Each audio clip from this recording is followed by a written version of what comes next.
So my question was, as you said that what you're known for is your expertise, and then there's a thought leadership. And sometimes it happens that people have multiple passion things they are passionate about talking. So even in my case, you are aware that even if my background is in finance as a chartered accountant, I in the past I was really passionate about learning NLP and getting into the hypnotherapy and doing that, taking that path as well for a while. Now, when I'm building my personal brand, can say that it's also in the context of I'm creating content.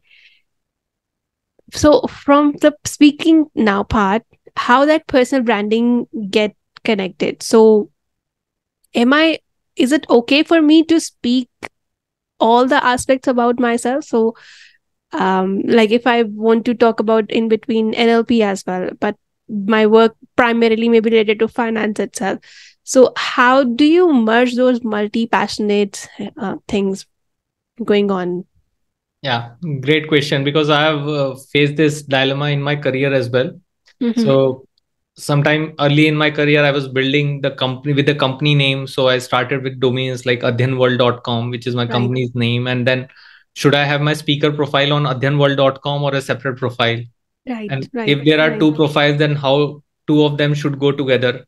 And if now I am having a social message, where should I put it? Will it go to vikasjainlive.com, which is my personal brand, personal speaker, or the company?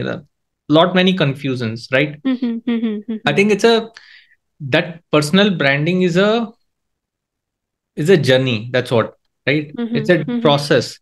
But I'll give you one example, because a dear friend of mine is Kiruba, who has created and managed this quite well. So you must be able to see his website right now, right? I am. It's kiruba.com. Right. Now, he says I'm a social media entrepreneur, professor of digital marketing, author of 7 books, podcaster, and an organic farmer. So you can immediately see there are many different things happening, right? Starting with social media and professor to an organic farmer.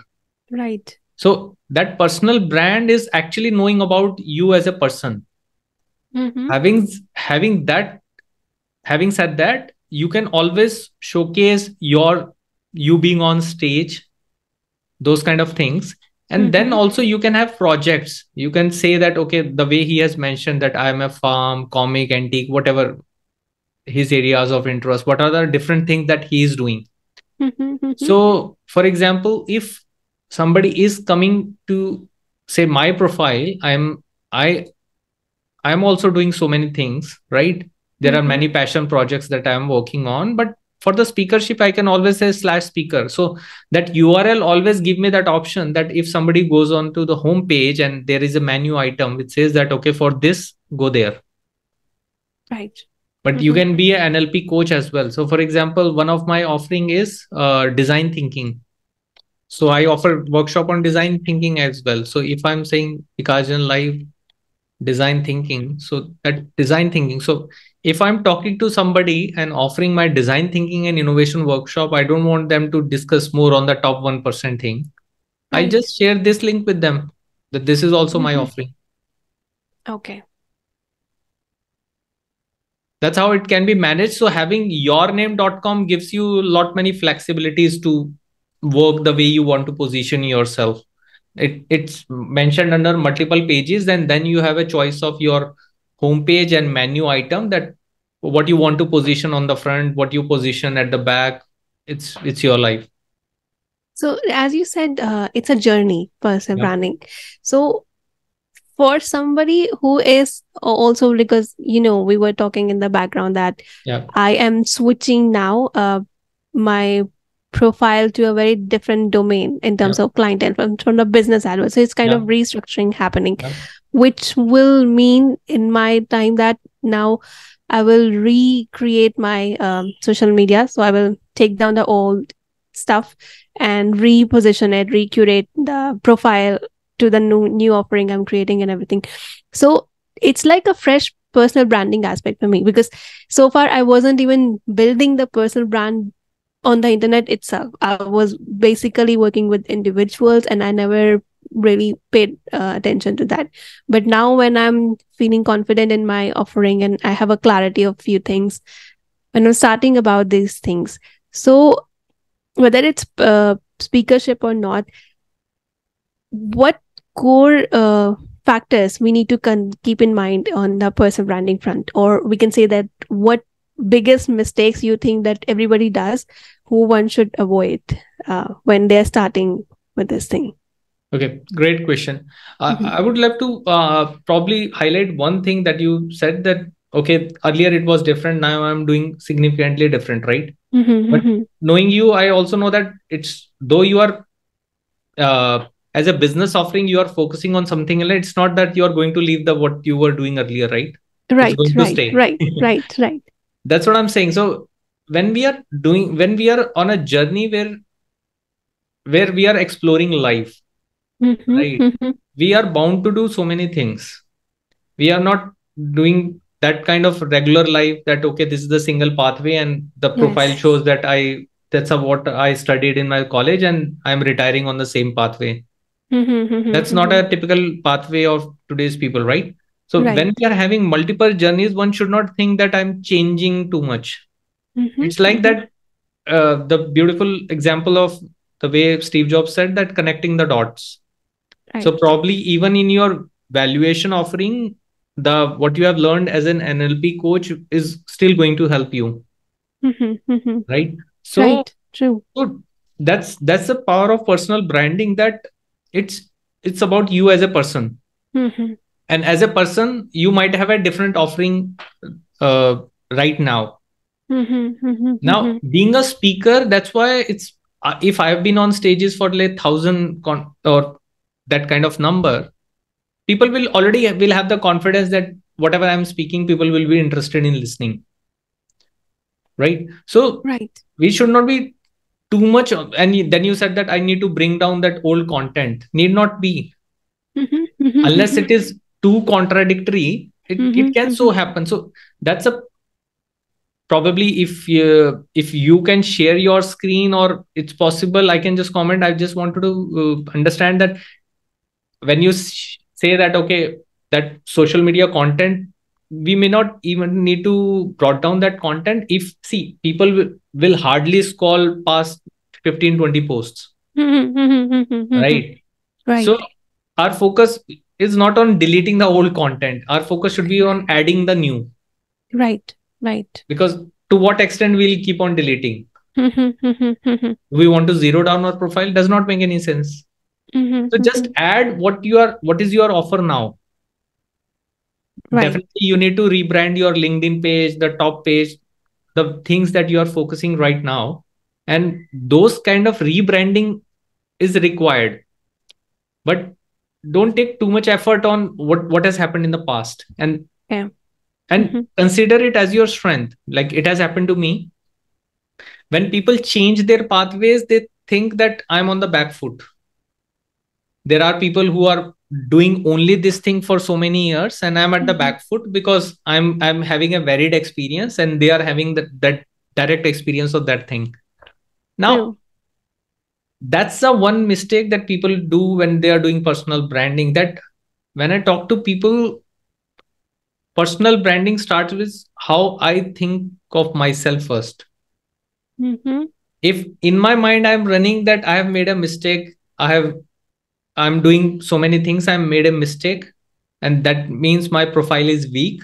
Mm-hmm. How hard the personal branding consultant like me work with that person, I'll not able to correct that profile because the mindset says I'm at the weak position. Right. Right. So when I also work with my clients, I actually understand that what they are going through and make them understand that think of it as an advantage, that there Mm-hmm. can be a certain type of audience where your thing can work really well. I'll give you an example. Mm-hmm. There might be a valuation expert who is very methodical Mm-hmm. and very methodical and very new number oriented person, like, and less on emotion, a very Right. number oriented person. And startup being a very difficult journey, we understand there are a lot many people having so many complexities in their life during their startup journey, right? Mm-hmm. Mm-hmm. And I know there is a founder who is in deep stress, He's looking for a valuation consultant also, but he's into deep stress.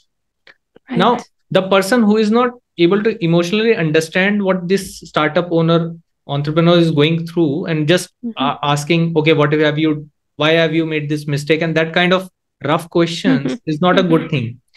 Right. You being a person who also understands the psychology of the person now can better handle that situation. So actually, you have that edge now. Right. Right. So that's, I think, one mistake, that it's not about, and including myself, we have made this mistake. We go to the market and say that now I am offering this. Yes. And whenever we go out in the market and say now I am offering this, people will listen, ye fir change karke aa gaya. Right. Right. Which is not a very good positioning statement to begin with. Whereas if I say that I am having an additional offering, I have an additional offering. Now it's a win-win situation. I'm saying that I'm enjoying what I've been doing, but I have an additional offering as well. And now you're diversifying. And now I am diversifying. I have an additional offering based on my experience, and can I help you? And the way we have this discussion, and then if we start talking the benefit for that person, it's so easy.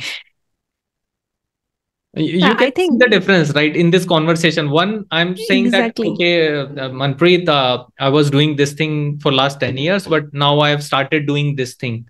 And I'm like, now I've started, so you have stopped. Yeah, I'm changing. I'm thinking, you will, why this is happening? Or once other could be, Manpreet, you know that we have been a good friend for so many years. And while I was doing the earlier thing, I have also started doing this thing now. Would you be interested in this offering? It's a much easier conversation. What do you think? Yeah, that really hits the nail, because when you say that, even if I can continue your example, so if you would have said to me that I was doing speaking earlier, but now I'm into personal branding, my first thought comes into the own, are you no longer going to be doing speaking? Is there pause in that, or what? But if you say that, yeah, speaking is going on, but I'm adding now the personal branding, now I'm seeing you as a full diversified person, that okay, you're still continuing your speaking journey, you're still out there, but you now also have this option as well. And there maybe I will like, okay, now I can either talk to you about speaking or the personal branding aspect. And also to add to this point, great example. And to add to that point, if I say that because I have been speaking for so many stages, I can help you build a personal brand by speaking on stages. Now I'm using that experience to add that personal brand. There could be other marketer who can come to you that, okay, Manpreet, I can offer you personal branding service, and I can help you be on stage. But if that person not been on stage versus the person who has been on stage, there is a difference. So true. And I think if I will look into personal branding specifically for, or maybe in the beginning when my objective is like the end goal is like getting on the stage, then obviously I will pick you over anyone else, because I know you have been there.